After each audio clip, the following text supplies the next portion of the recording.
नमस्कार दोस्तों, मैं Rakesh Sharma, spokesman bar council of Delhi.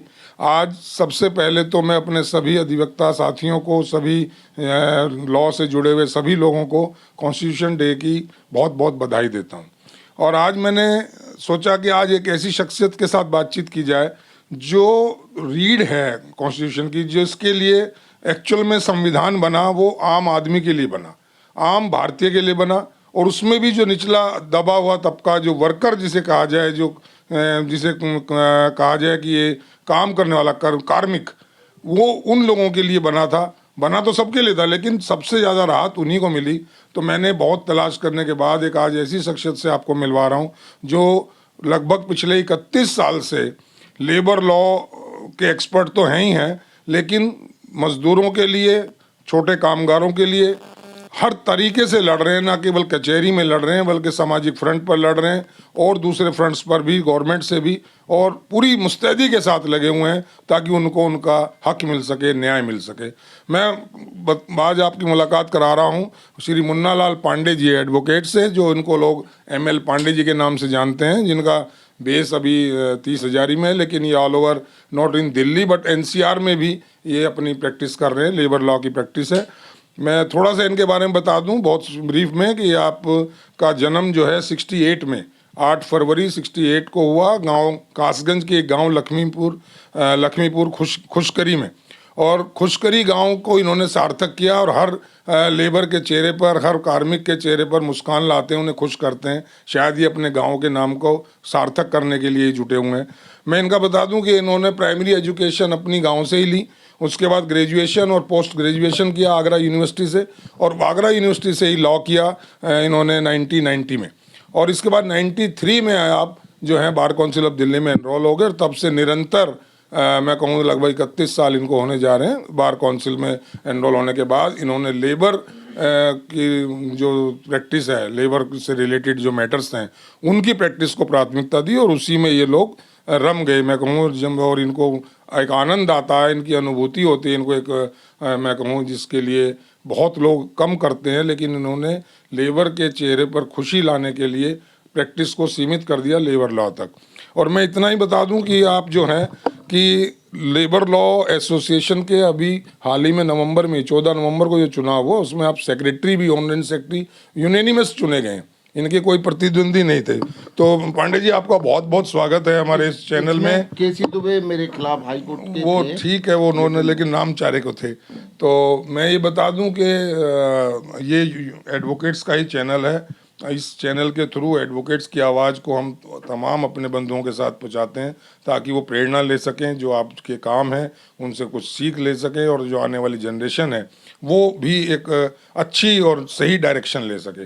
तो मैं सबसे पहले सर आपसे पूछना ये चाह रहा हूँ कि ये जो लेबर लॉ का आपने चुना, और भी बड़ी फील्ड थी, क्रिमिनल लॉ था, सिविल लॉ था, कॉर्पोरेट लॉ था, आपने इसी को क्यों चुना? इसके पीछे क्या मंशा आपकी रही? जय हिंद सभी विद्वान साथियों को। और मुझे बड़ा गर्व है कि आज भाई साहब ने मुझे पकड़ लिया संविधान दिवस वाले दिन। जैसे अभी भाई साहब ने शुरुआत भी की कि ये संविधान 80% गरीबों को और किसानों के लिए बनाया गया था। मैं एक गांव से बिलोंग करता हूं और मैं हर मीटिंग में कभी अपने आप को एडवोकेट नहीं कहता। जितने मेरे साथी हैं, कहीं भी देखा होगा, मैं कहता हूं मजदूरों का मजदूर हूं मैं। कभी मैंने नहीं कहा होगा किसी मीटिंग में, किसी मंच पे कि आइए मैं एडवोकेट। साथियों, जैसे मैं गरीबों का दुख दर्द देखता हूं, उस समय मेरा ये होता है कि मैं अगर यहाँ पढ़ लिख के आ सकता हूं, तो जो गरीब तबका है, रिक्शे वाले हैं, डेली मजदूर हैं, दिहाड़ी वाले हैं, उनके बच्चे भी पढ़ के संविधान के तौर पे आगे बढ़ना चाहिए। साथियों, मैंने आज तक दिल्ली में कम से कम 100 यूनियन बनाई हैं, DTC से लेके मोहल्ला क्लिनिक, पूरी DTC, पूरे क्लब, पूरी दिल्ली के, पश्चिमी दिल्ली के हॉस्पिटल, लाल किला, पुराना किला, चिड़ियाघर, और आज तक से लेके सेंट्रल न्यूज, जो सारा इंडिया में मैंने ही यूनियन खड़ी की हैं। और मैं उनका मजदूरों की तरफ से केस हमेशा वर्कमैन लेबर साइड से ही मैंने चुना, और चुनते चुनते मैं खुद मजदूरों का मजदूर बन के रह गया। मेरे साथी कई मेरे मित्र, एक आध दो जूनियर भी हाईकोर्ट तक, जज तक पहुँचे, यहाँ जज हैं। और मेरे कई साथी सिविल में, क्रिमिनल में बहुत अच्छे वकील हैं, मुझे खुशी होती है। लेकिन पांडे साहब, इसमें आपको फाइनेंशियल तो गेन नहीं होता बहुत ज़्यादा, मजदूर तो बहुत ज़्यादा पे ही नहीं होता। शर्मा जी आपने बिल्कुल सही कहा। मैं कोशिश करता हूं कि मिनिमम से मिनिमम, मैं 14 तारीख को डॉक्टर साहब के जन्मदिन पे भी अपने लालचंद बसाल में बोला था, जो मेरे वकील भाई गरीबों की बात करते थे। मैं कहता हूं गारंटी के तौर पर दिल्ली सरकार ने जितने सफाई कर्मचारियों का या गरीबों का फायदा नहीं किया होगा जितना मैं अकेले ने किया होगा, मैं गर्व के साथ कह सकता हूं। लेकिन मेरे बच्चे भी इन्हीं गरीबों के पैसे से पढ़े हैं। बड़ी बेटी ने LLM कर लिया, जो आपके साथी है, PhD कर रही है। एक बच्चे ने मेरे ने MSc कंप्यूटर कर रखा है। एक बेटी छोटी से भी आप परिचित हैं, जो मेरी मीडिया में पत्रकार है, और मैं आपके साथ हुई और भगवान के पास है। ये सब तैयारी कोई आगे आने वाले लोकसभा चुनावों की तो नहीं चल रही है? भाई साहब नहीं, ये भी जो अभी आपने कहा, क्योंकि मैंने आपका पोर्टफोलियो देखा, आपके पोर्टफोलियो को देख के मुझे पता लगा आप मेंबर एडवाइजर रहे मिनिमम वेज बोर्ड के दिल्ली गवर्नमेंट के, आप ट्रेनर रहे रिस्क डिजास्टर मैनेजमेंट के, आप लीडरशिप डेवलपमेंट फोरम के भी ट्रेनी रहे, आप urban and rural development program के भी ट्रेनी रहे, आप चाइल्ड एंड लेबर लॉ के भी ट्रेनी रहे, इवन आप माइग्रेशन जो लेबर है, माइग्रेटेड लेबर, और उनके जो एड्स का उनको अवेयरनेस के लिए उसमें भी आप ट्रेनी रहे। और इसके अलावा जो सिविल डिफेंस है, एक बहुत बड़ा हमारा अंग है इसका जो सेवा का, उसमें आप लगभग 12-13 साल रहे। तो ये सारी जो कवायद है ये कहीं ये इंडिकेट कर रही है। और अब आप सेक्रेटरी बन गए हैं लेबर लॉ एसोसिएशन के, तो ये कहीं उस तरफ की यात्रा तो नहीं है? शर्मा जी आप RSS से जुड़े हुए जन्म से? जी जी जनाब, मैं संस्कृत का विद्यार्थी रहा हूँ, तो इसलिए तो RSS मेरी मदर है। दूसरे, ये जो बीबी गिरी नेशनल लेवरहुड सेक्टर 20 नोएडा, ये सारे डिप्लोमा मैंने वहाँ से किए हैं। Leadership development program, urban development program, और आपका rural development program, child and woman. तो इतना टाइम कहाँ से निकाल पाते हैं? लेबर के काम में तो बड़ी मेहनत है, बड़ी बहुत नंबर ऑफ केसेस बहुत है, हर इंस्टीट्यूट में, हर हॉस्पिटल में, हर क्लब में, या जहाँ भी आपने नाम लिया सब जगह लेबर की प्रॉब्लम्स हैं। जनाब मैं इंस्टीट्यूट लेबर में बीबी गिरी में गया था, तो वहाँ के डायरेक्टर साहब ने मुझे बोला, संजय उपाध्याय जी ने, क्या मैं यूनियन वालों को पढ़ाता हूँ, वकीलों को पढ़ाता हूँ, पर मुझे यूनियन का मेंबर किसी ने नहीं बना पाया। तो मैं वहाँ से 42 लोग मेंबर बना के मिनिमम वेज लगा के तब ट्रेनिंग करके आया था। LG साहब ने भेजा था। शीला मैडम उस समय हमारी मुख्यमंत्री होती थी। ये जो रिस्क डिजास्टर मैनेजमेंट है, शीला मैडम के साथ मुख्यमंत्री रहते हुए हम 7 लोगों ने किया है उनकी। तो मैं एक और जरा बिल्कुल प्राइवेट सवाल आपसे पूछ रहा हूँ। जब आप लेबर की तरफ से केस लड़ते हैं तो मैनेजमेंट वाले आपको ल्यूर करने की, या आपके ऊपर कोई प्रेशर बनाने की, या आपको लालच देने की कोशिश भी जरूर करते होंगे, तब आपका स्टैंड क्या रहता है? जनाब कई बार लालच देने की भी, डिगाने की भी कोशिश करते हैं, और कई बार धमकियां भी बहुत आती हैं, क्योंकि मैनेजमेंट तो एक से एक पैसे वाले हैं, उनके पास वकील भी बहुत हाई फाई है। और 1-2 बार जैसे कुकरेजा हॉस्पिटल को एक बार जेल भिजवाया गया ESI के अनकम्प्लायंस में, तो उधर से कई MLA MPओं के जो मेरे मित्र हैं BJP वाले, उनके भी आए, कांग्रेस वालों के भी, हम आपका ये कर देंगे, गाड़ी चढ़ा देंगे। लेकिन ऊपर वाले की कृपा से गरीब की मदद करता हूँ, तो गरीब की दुआ से मेरा तो आज तक कोई पैर भी नहीं फिसला है कहीं से। और रही पैसे की बात शर्मा जी, इन गरीबों का जब मिल जाता है तो एग्जीक्यूशन करा के, या SDM से कराते थे पहले, लेकिन अब ऑर्डर करा के मैं सिर्फ एग्जीक्यूशन कोर्ट में डालता हूँ, सिविल कोर्ट में। और जब जो उसको मिलता है तो मेरा जो तय होता है 5% 10% बोल लेता हूँ। और रिलायंस वाले 5500 वर्कर मेरे पास थे, सारे फौजी थे, उनसे सिर्फ मैंने 3% लिया, और मेरे पास कई लाख रुपए आया। MS खरब साहब जो 6 नंबर में यहीं 30 बार के सामने बैठते थे, वो भी मिलिट्री से, उन्होंने ही केस दिए थे मुझे। नहीं, वो तो ठीक है, लेबर से तो मिला, लेकिन कभी लालच तो आता होगा कि जब मैनेजमेंट बहुत अच्छा ऑफर करता होगा, कोई जो कंपनी है बहुत अच्छा ऑफर करती होगी, तो कभी मन में आता तो होगा कि जैसे और सब लोग करोड़पति बने, मैं भी बन जाऊं। भाई साहब आप मेरे बड़े भाई हो, लालच तो सबको होता है, लेकिन मेरी माँ ने, मेरे पिताजी नहीं थे, 6ठी क्लास में एक्सपायर हो गए थे। मैं समझ सकता हूँ इतनी कम उम्र में कुछ खो देना, और वो भी साया हट जाना अपने सिर से, तो इनका भावुक होना स्वाभाविक है। मैं दोस्तों इतना बताना चाहता हूँ कि अगर आदमी के हौसले बुलंद हों, अगर आदमी की नेक नियति हो और अगर आदमी के अंदर जज्बा और माँ बाप के संस्कार हों, अच्छे संस्कार हों, तो उनको कोई भी लालच डिगा नहीं सकता, कोई भी भय उनको डरा नहीं सकता और कोई भी ताकत उनको अपने सही रास्ते से हटा नहीं सकती। ये सब टेम्परेरी है और जैसा पांडे जी की लाइफ से हमें देखने को मिलता है, बहुत साल से मैं इनके साथ हूँ, तो मुझे लगता है कि ये एक बहुत सही और मैं कहूँ कि नेक काम कर रहे हैं।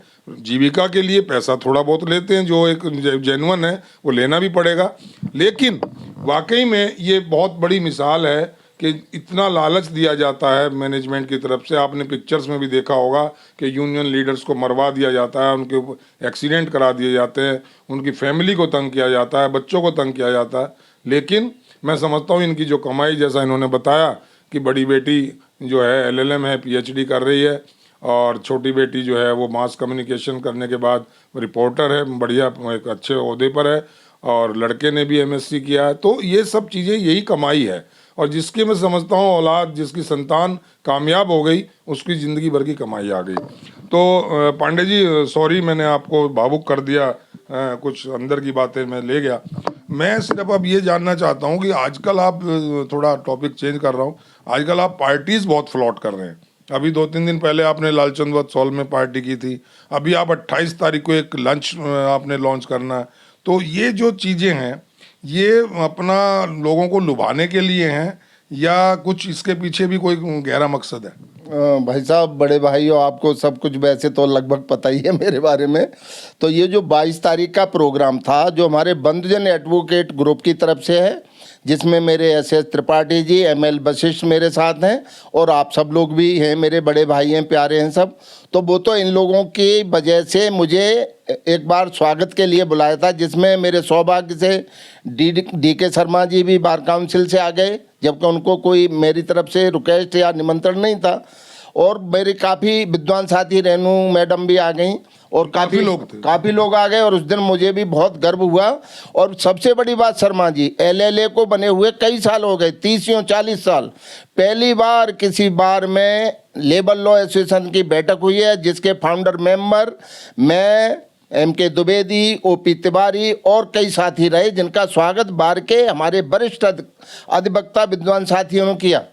तो मुझे पहली खुशी, और OP तिवारी जी, MK द्विवेदी मंच से बोले कि LLA बनने के बाद पहली मीटिंग किसी बार में हुई है। उसी सिलसिले में कड़कुडुम्मा के कई फ़ोन आ चुके हैं और पटियाला हाउस कि अगली मीटिंग आपके स्वागत के लिए। मैं भाई आप सब लोगों का बहुत बहुत धन्यवाद। इसके लायक शायद मैं ना भी हूँ, क्यों, मैं तो मजदूरों का मजदूर हूँ। आप मजदूरों के मजदूर हैं। मैं आपसे एक बहुत कड़वा और बहुत ही गहरा सवाल पूछ रहा हूँ। अक्सर ऐसी शिकायतें आती हैं कि जो हमारी जुडिशरी के कुछ लोग हैं, मैं सबकी बात नहीं कर रहा हूँ, किसी एक को पर्टिकुलरली ब्लेम नहीं कर रहा हूँ, उनके ऊपर भी मैनेजमेंट हावी हो जाता है और वो लेबर को उतना बढ़िया ढंग से जस्टिस देने में आनाकानी करते हैं। वहाँ आपको डबल लड़ाई लड़नी पड़ती, क्या ऐसा है? जनाब, ये ऐसा बिल्कुल है और आने वाले अभी के कुछ समय में 10 साल से इसमें बहुत ज़्यादा, क्या कहा जाए, कहने इसमें गिरावट आई है और करप्शन की मात्रा बढ़ी है। और वहाँ मुझे ऐसे लगता है कि मैं लेबर की ही प्रैक्टिस क्यों करता रहा। मैंने क्रिमिनल लॉ सिविल किया होता तो मैं उनको जस्टिस दिलाने में खुद सुप्रीम कोर्ट तक जाता, फ्री ऑफ कॉस्ट, या सिर्फ कागज और टिकट लगा के। फिर मुझे पीड़ा होती है। अब जो मेरे साथी मेरे साथ 5 साल काम किया, वो हवाई जहाज में उड़ता है और मैं भाई साहब 20 साल तक तो स्कूटर पे ही चलता था, वो भी 2 व्हीलर पुराना था उस पर। लेकिन जो सेटिस्फेक्शन आपका अंदर है और जो महसूस आपको होता है, जो एक संतुष्टि है, वो मुझे नहीं लगता वो हवाई जहाज वाले को होती है। भाई साहब, मैंने संस्कृत से शास्त्री भी किया है। मेरी माँ ने जो मुझे सिखाया, चोरी, चुगली, चमचागिरी और रिश्वत, ये 4 चीज़ों से दूर रहना है, ज़िंदगी में कोई दिक्कत नहीं है। इसीलिए मेरी बार के प्रेसिडेंट एक्स हों, सेक्रेटरी एक्स हों या कंटेस्टिंग हों, सब मुझे प्यार करते हैं। सब, यहाँ तक कि बड़े वो हैं कई उम्र में, लेकिन मुझे बड़ा बोल देते हैं प्यार की वजह से। ऐसे ही Patiala house, high court, Dwarka, NC Sharma, Vinod Sharma ji Saket के, तो जी उस भोलेनाथ की कृपा है जी। मैं कह रहा हूँ मेरे नेताओं के बराबर न तो मैं चतुराई में, न पैसे में। नहीं, एक चीज़ में आप औरों से अलग हैं। आपको लोग मुंहफट कहते हैं, आप जुडिशरी में जब वहाँ केस लड़ रहे होते हैं और आपको वो ये स्मेल आ जाए कि सामने वाला जुडिशियल ऑफिसर जो है वो मैनेजमेंट से प्रभावित है, तो आप उसको क्या क्या नहीं कहते, मैं अगर कहूँ तो चैनल पे थोड़ा अजीब लगेगा। तो आपको डर नहीं लगता जुडिशरी से, आप इस तरह मतलब एकदम सीधा सीधा आरोप लगा देते हैं उन पे? जनाब ये अभी की बात सुनी होगी, 2-3 दिन पहले की बात है। नहीं, अक्सर सुनता हूँ मैं। तो जनाब वो जब आउट ऑफ वे कानून से अलग जाते हैं और गरीब को दबाना चाहते हैं, तो फिर एक सच्चे आदमी पे सब बर्दाश्त नहीं होता और वहीं वो बात हो जाती है। और जब वो पर्सनल कहते हैं FIR फलाना अरेस्ट, तब फिर मैं आउट ऑफ लिमिट फिर एडवोकेट बात पे आ जाता हूँ। भाई एडवोकेट है, तेने जो करना है बेंच और बार का रेस्पेक्ट अगर आप खराब कर रहे हो तो फिर मेरी भी मर्यादा भंग हो जाएगी। तो फिर एक दो से ऐसे कभी हो जाता है, लेकिन वो जज हैं हमारे लिए एक तरीके से कानून के पद पे बैठे हुए हैं और वो लोग भी भूल जाते हैं। कई तो एक दो ऐसे साथी हैं जो लेबर से ही गुजरे हुए हैं और वो कभी इधर उधर होते हैं तो मुझे बहुत पीड़ा होती है और मैं विचलित हो जाता हूं। तो कभी कभी शब्दों की मर्यादा में भी हो जाता है, लेकिन मैं बहुत मर्यादित रहते हुए, क्योंकि संस्कारी आदमी हूँ। एक आपकी आदत लोगों को ये भी पता है या आपका हुनर कि मैक्सिमम जुडिशियल ऑफिसर्स चाहे ASJ हों, चाहे ADJ हों, इवन DJ हों, वो आपको कई बार चाय पर बुलाते हैं। कोर्ट्स में आपको देखा गया है कि आप उनके चैम्बर में बैठे होते हैं। तो ये जो आपका जो सिनेरियो है, ये जो सिंडिकेट है, ये क्या है? जनाब ये प्यार की बात है। ये तो मेरे जो न्याय अधिकारी हैं वो मेरे सज्जनता से, मेरे प्यार से, जैसे उन्हें पता लगता है कि ये इतने सोशल हैं, गरीब के लिए खड़े हैं। कई जजें हैं, मैं उनका भी यहाँ नाम नहीं लूँगा, कोर्ट में बुला के पांडे जी ये केस लड़ना है आपने और इस गरीब का साथ देना है और इससे 2000 ले लेना जब केस हो जाए, इस तरीके से। तो ड्यू टू योर ऑनेस्टी है। यस, तो जनाब मुझे इतनी खुशी होती है कि एक मेरा कानूनी मंच पे बैठा हुआ हमारे संविधान के तौर पे और वो मुझे बुला के कोर्ट में इस तरीके से कह रहे हैं, तो मैं समझता हूं कि परमात्मा ने इनकी बुद्धि पे आशीर्वाद दिया है कि भैया पांडे जी को बुलाओ और इनको सम्मान दो। और उसी परिप्रेक्ष्य में सर DJ साहब या कई जजेज मुझे प्यार से कभी आओ जी चाय पियेंगे, मिल लिए, और मेरा भी है कि उन लोगों का बड़ा धन्यवाद है जो मुझे इतना वो प्यार और सम्मान देते हैं। और मेरी कोई एक बात है शर्मा जी, मैंने कभी अपनी बिटिया के लिए भी किसी चैनल के लिए, किसी LAC के लिए, कभी किसी जज से, मेरे इतने मित्र हैं, इतने जान पहचान वाले, कभी नेवर नहीं कहा। बिटिया को भी वही सिखाया जो मैंने सीखा है, मेहनत करनी है, मेहनत करके निकालना है। लालच, रिश्वतखोरी, चुगलखोरी बिल्कुल पास में नहीं, क्योंकि हम लोग पूजा पाठ वाले अपने गांव के आदमी हैं। और सर एक मैं अपनी तरफ से बोलूं, अभी 2020 के कोविड में हम लोग 3 महीने गाँव रहे लगभग और खेती बाड़ी सब संभाली है।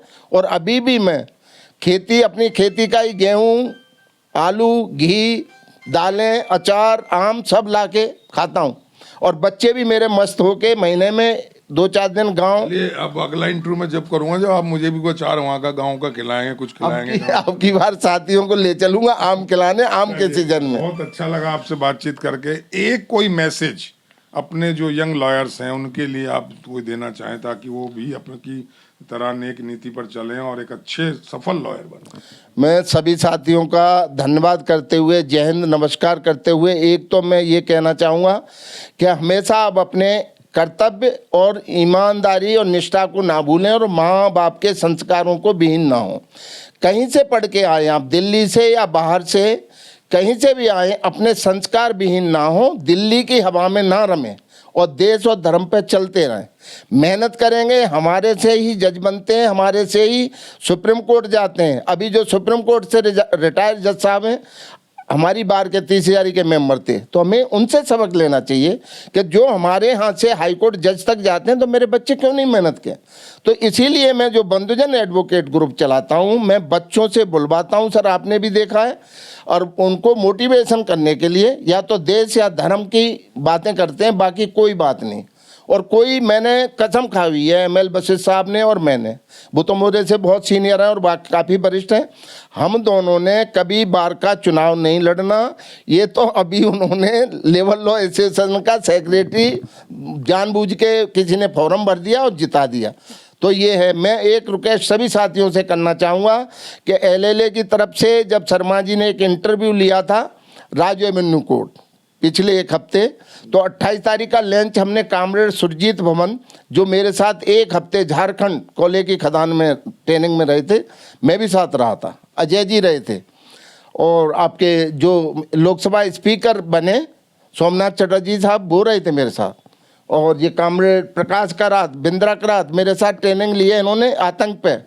पंजाब के कमिश्नर साहब APS गिल साहब आतंक पे मेरे साथ ट्रेनिंग लिए उन्होंने।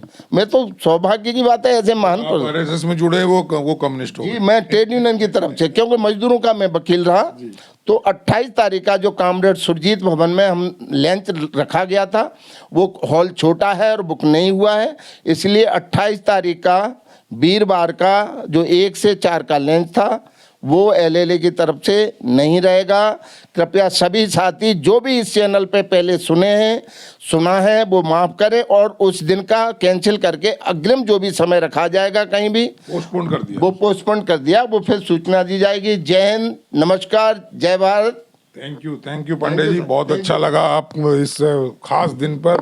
तो दोस्तों, जैसा मैंने बोला था कि मैं आज खास दिन पर एक खास शख्सियत से आपको मिलाऊंगा, और मुझे लगता है कि आपने बहुत बेबाकी भरी इनकी बातें सुनी, बहुत ही साफगोई से उन्होंने अपनी बात कही, और ये भी पता लगा होगा कि इनके अंदर एक जो भावुकता जो है, जो एक इंसानियत जो अंदर से छलकती है, वो आपने महसूस की होगी इनकी बातचीत में। और जितनी सच्चाई है ये आप अच्छी तरह जानते हैं, आप तोल सकते हैं, आप जांच सकते हैं, आप परख सकते हैं कि इंसान अपने दिल की गहराइयों से बोला है या वो फॉर्मेलिटी में बोला है। ये आप पर छोड़ता हूँ, फिर किसी और शख्सियत से मिलाऊंगा। आज के लिए इतना ही दोस्तों। जय हिंद, जय भारत।